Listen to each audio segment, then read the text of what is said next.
Okay, without going into any extremely exaggerated detail, I'm just going to cover the major points for why I like National Socialism.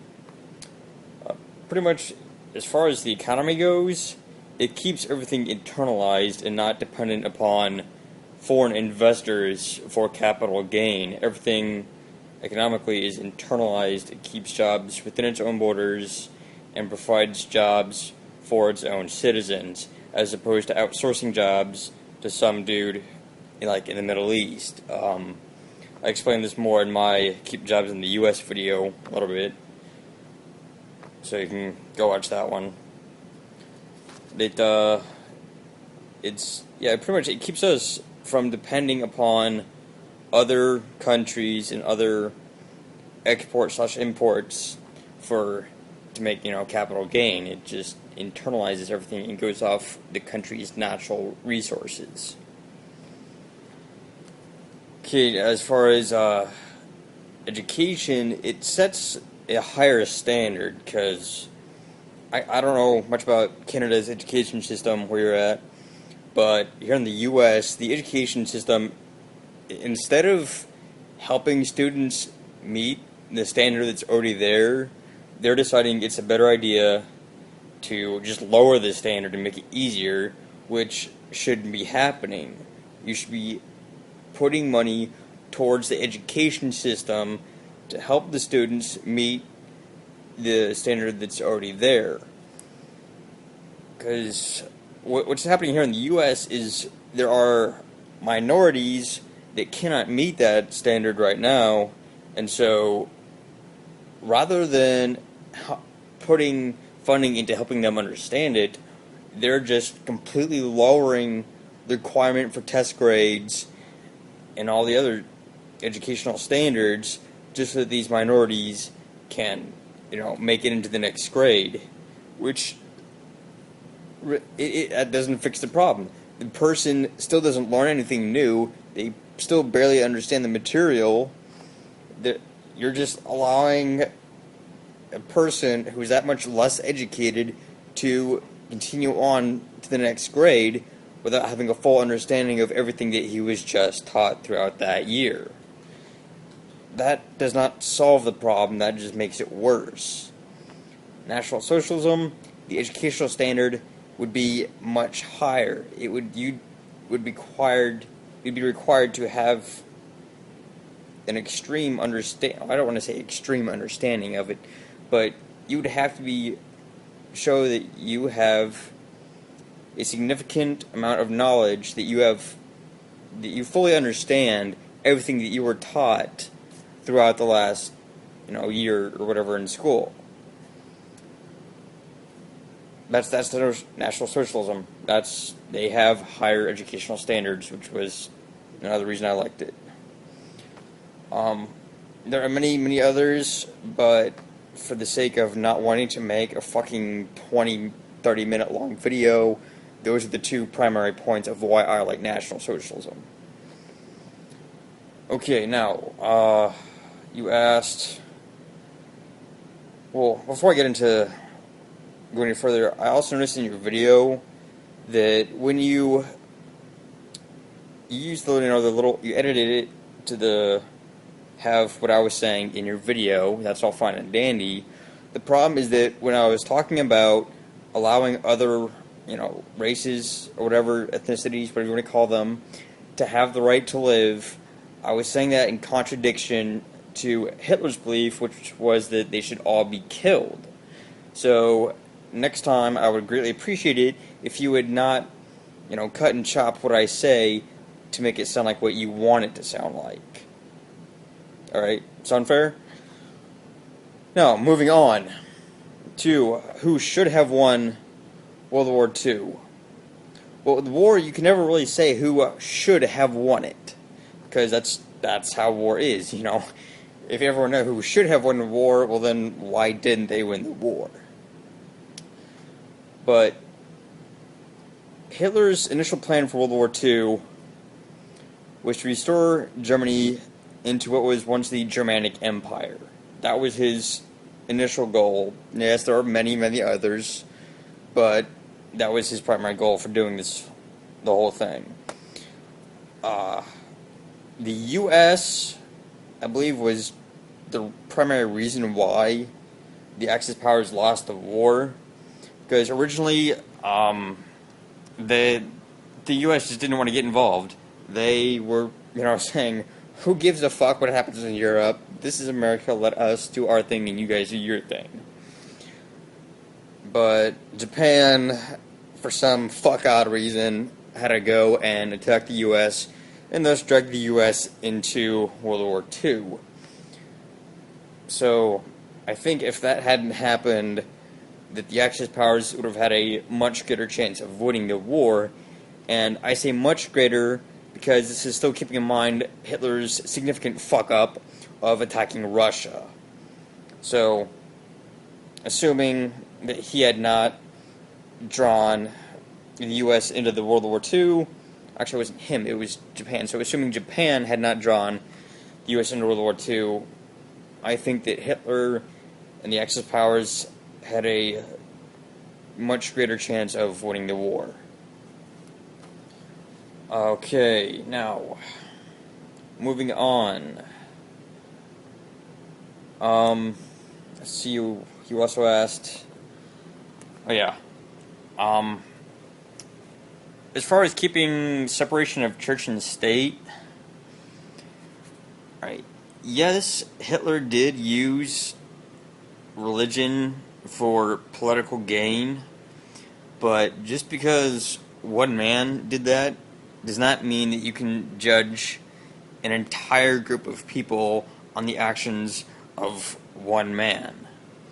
That's like if one Canadian murdered an American, all of America assuming that Canada is a bunch of murderous bastards that hates America.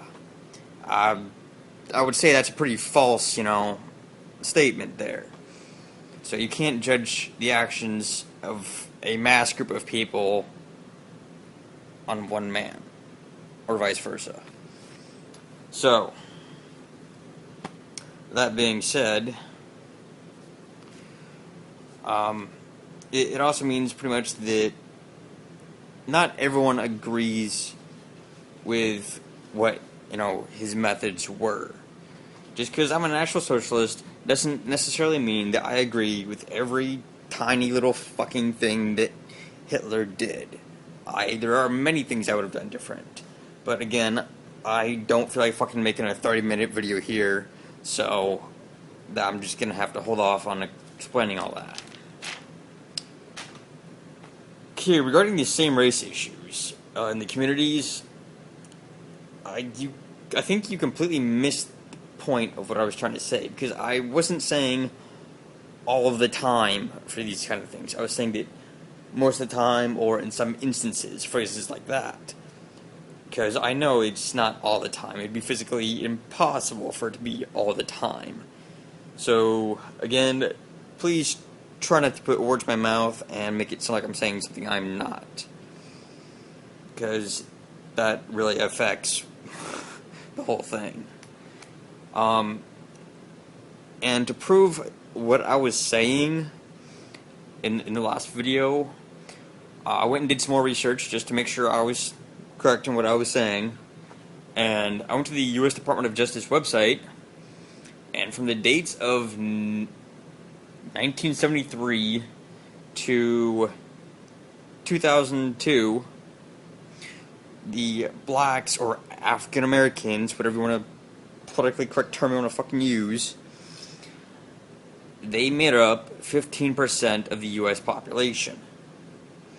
And between those years, even though they were only 15% of the population, they committed 63% of all felony crimes. That alone speaks loads of proof as to how that culture is. Also, I believe in Detroit, I could be wrong about the city, but an event that's been happening recently are flash mobs. And when I say mob, I'm talking about groups of like 20 to 30 people are of blacks, okay? You can find this on reported on all the major U.S. television networks such as Fox, CNN, ABC, MSNBC, and whatnot. Okay, flash mobs of blacks, and in some cases Hispanics too, have been going into stores and just picking up and taking whatever the fuck they want and then running out of the store. Well, yeah, some of these stores have security guards, but one rent-a-cop, cannot fucking stop a mob of 30 freaking people. Okay? This is primarily blacks that are doing this. And this, the first time this happened, to anyone's knowledge, was done in Detroit, in black communities. So that, again, speaks volumes about how their culture is. Okay, also, you completely missed the thing of what I was trying to say about the whole pride segment. I was not talking about pride in one's skin color, because that, I agree, is retarded. What I was talking about was being descendant from a line of people who are primarily responsible for everything we know today as far as military, government, and society and educational standards. And I do say primarily. I realize that there are other groups that contributed, but again, when I say primarily, I'm talking about who do you see in history as the people that founded all the greatest military and society and governmental achievements? It's the white culture. That's who has made it. I mean, there is a reason that the Roman Empire is one of the most notorious in history, as well as Greece, I guess Grecians. Not sure how you'd pronounce that one, but yeah, it's the whole throughout history. Whites have primarily been responsible for how government, society, and military is set up these days. You can't argue with history. History it's there. It's fact. It's already been done. So,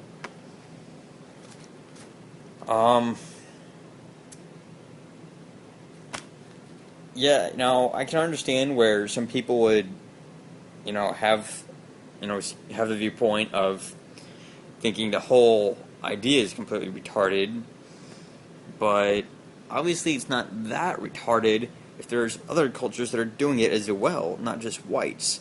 The Asians have the same sense, especially in Japan. They have that whole sense of family honor and ancestral honor and pride. They, blacks kind of have it. You see it every once in a while.